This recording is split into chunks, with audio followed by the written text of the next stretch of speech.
This is getting ridiculous. I was 100% confident that the next video I'd be dropping was an official Rasmus Andersson trade report. However, he's somehow still on the Calgary Flames, despite the latest reports suggesting the Boston Bruins and Vegas Golden Knights and more have submitted serious offers for the hottest trade chip in the NHL. We're going to get into all that more in this video, but first I want to welcome you to Flames Digest. I'm Mark Griffith. If you're new around here and you love the Flames, make sure you subscribe so you can stay up to date on all the latest news, updates, reports, and rumors revolving around your Calgary Flames. We would love to welcome you to the Flames Digest family. And we got to talk about yesterday's game because it could very well have been a very special one. It could have been Rasmus Andersson's last game. And again, I am just so confused as to why there has not been a trade yet. I'm baffled that I'm making a video that isn't an official trade. No one wants the trade rumor saga to end more than myself. I promise you that. But hey, while there's content, we have to talk about it as a community, of course. And again, yesterday's game quite special. The Flames get a 4-2 win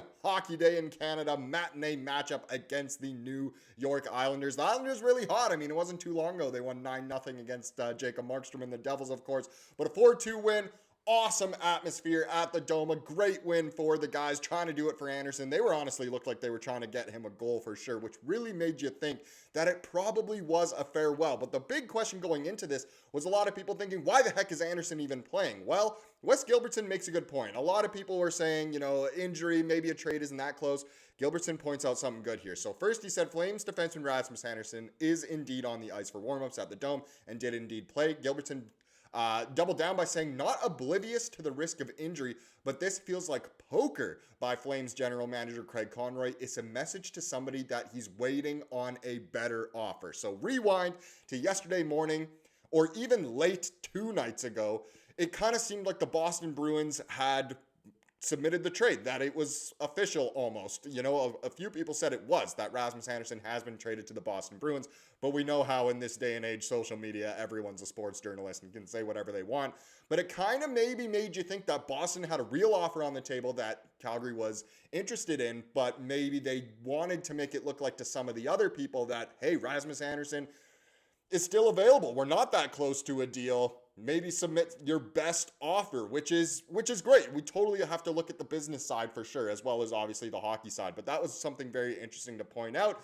And as Andersson did play, at the end of the game, it really did seem like a farewell. I know the game against Chicago a couple days ago, he kind of hugged all his teammates, but he wasn't able to salute the crowd. Well, yesterday, Rasmus Andersson seemed to get emotional as he saluted the crowd in Calgary and gave high fives and hugs to all his teammates before leaving the ice.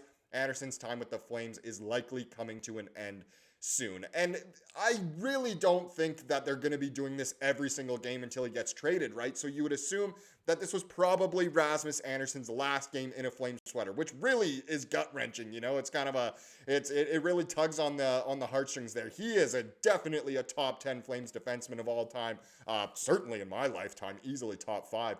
But it's really going to suck not having him around. But it just seems like a trade is so close. Why isn't it happening? It was nice to have that salute, and obviously the fans gave him a standing ovation, or at least an ovation at a certain point, which was fantastic to see. But if we get into the box score here, there was actually a lot to talk about other than Andersson in this game. Dustin Wolf played great. He gave up 2 goals on 30 shots, the .933 save percentage. Pretty standard for him when he's on top of his game, and he almost scored a goal in this game. It was so close to going in, empty net with so much time left in the game. You know how Patty Raw likes to do it, but Dustin Wolf tried to snipe one. It literally looked like it was going to go in, and it bounced just slightly to the side, which was too bad.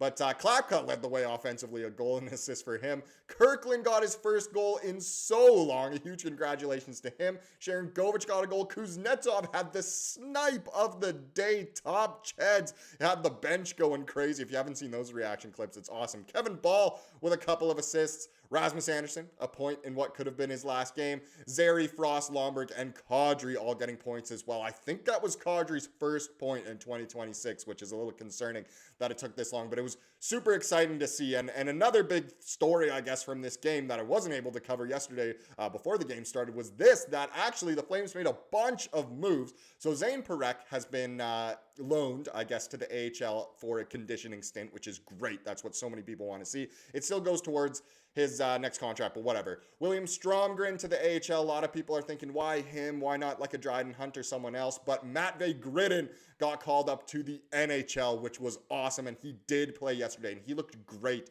with Kadri and Zary mostly. That was super exciting to see. So Parek's conditioning stint can last up to 2 weeks until Friday, January 30th. The Wranglers have home games on Sunday and then next Saturday and Monday. So if you want a chance to see Parek for a little bit cheaper than what a Flames game is, there's your chance. So yeah, officially from the Flames themselves saying that Gridin, recalled, did play yesterday, played great, I thought, obviously not getting on the score sheet, but played well. Stromgren back down and Zane Parek to the Wranglers, which was all awesome. But let's focus away from the Flames for a second here and get back to just Rasmus Andersson, as I have all the latest reports for you. There have been so many. It is the talk of the hockey world right now, which is crazy. So focused on the Calgary Flames, obviously. But since yesterday was Hockey Day in Canada, Elliot Friedman made a lot of TV appearances throughout the day and was speaking a lot about this situation. So he originally said, Bruins stuff is very real. Vegas is also very involved. That's the F-bomb from Fried there. An update from Friedman on the Sportsnet panel, as there were kind of throughout the day a lot of these. To continue, way more of these. So Friedman also talking about Andersson says Boston is very serious about its offer. I believe they are the only team that has been given permission to talk to Andersson, and I do believe they've done some pretty significant extension talks. That's kind of a bombshell report right there, if Boston's the only team that's been given permission to talk to him. Pretty crazy. I mean, Boston, it's been reported that they wouldn't be interested unless there's an extension in place, and we want there to be an extension in place because then we get way more assets back. We don't want to trade Andersson as a rental, and I think Conroy has a lot of offers on the table, and obviously he knows that that's not what the Flames want to do. Friedman also talking about Andersson said, the team that appears to be in the driver's seat, although nothing is done until it's done, is Boston, which again was kind of reported a night or two ago, I guess, at this point. But yeah, Boston seems like where he's destined to go. Friedman continued by saying the Flames have called around. They said, we want to decide if we're going to proceed with this, so we want everybody's most serious offer. Kind of plays into what Wes Gilbertson was saying about maybe why the Flames continued to play Andersson, not showing their full hand. That's why it's poker.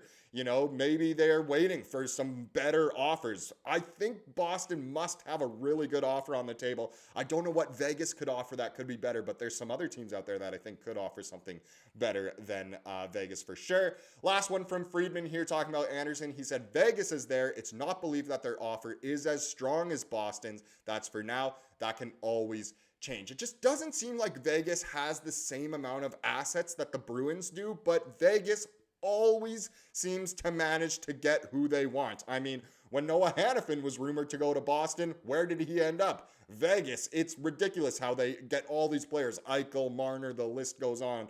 Mark Stone. It's just crazy that they seem to always get whoever the heck they want. Friedman again talking about Andersson. He said, I think Dallas has been around there. I think Toronto's been around there. And I'm always worried that there's teams out there that I'm not seeing. Boston is the only team that has permission to talk to him. So great that Dallas is calling around. We've spoken about Toronto. They just don't have the assets to make this work. And I think the Flames don't want to deal with Tree Living anyway. If they offer something absolutely insane that involved, Easton Cowan, I mean, Matty Nyes would love to have. Leafs fans would never allow that, but Tree Living might be stupid enough to make that work. So maybe something along those lines, but they just don't have, the futures really that probably some other teams do have to offer. Dallas, they got some good young players. They might not have a pick this year, but they got one next year, so we'll see.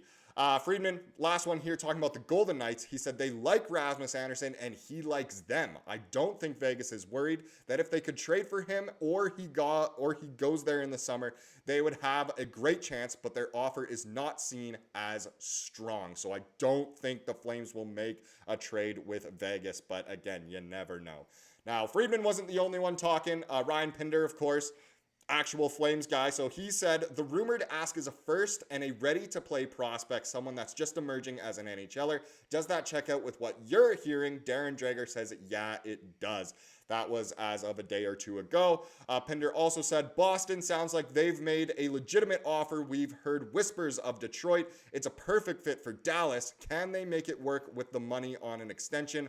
Ottawa, a dark horse, Vegas, Carolina. Just pretty much naming all the teams that have been there. That's just so at the end of the day he can say, I called it, I told you so. It's one of those teams. Watch it not be one of those. That would be hilarious. Dave Pagnotta, last one to talk about Andersson here, says Boston's very much in the mix indeed, but so is Vegas, so is Dallas still, and there's a couple other teams. This is a 4 to 5 team race at the moment, which is good for us. We want the best offer out there. And then, you know, Conroy's not just going to pick and choose a favorite. He's going to pick the best offer, which is, again, exactly what we want to see. But things are going crazy right now. Detroit, I don't think, is out of it, honestly. I think they're still very much in there, even though it's been kind of squashed. But apparently they're looking for a legitimate top 4 defenseman. And Andersson could thrive in an environment where he doesn't have to be the main defenseman, but can still make a big difference. So we'll see. We'll see again. I still think it's Boston, but we will see. Now let's get into the comment of the day to wrap up this video, as we love to do here on the channel. It doesn't come from yesterday's video, actually. It comes from yesterday's post/poll. I haven't posted one of those in forever.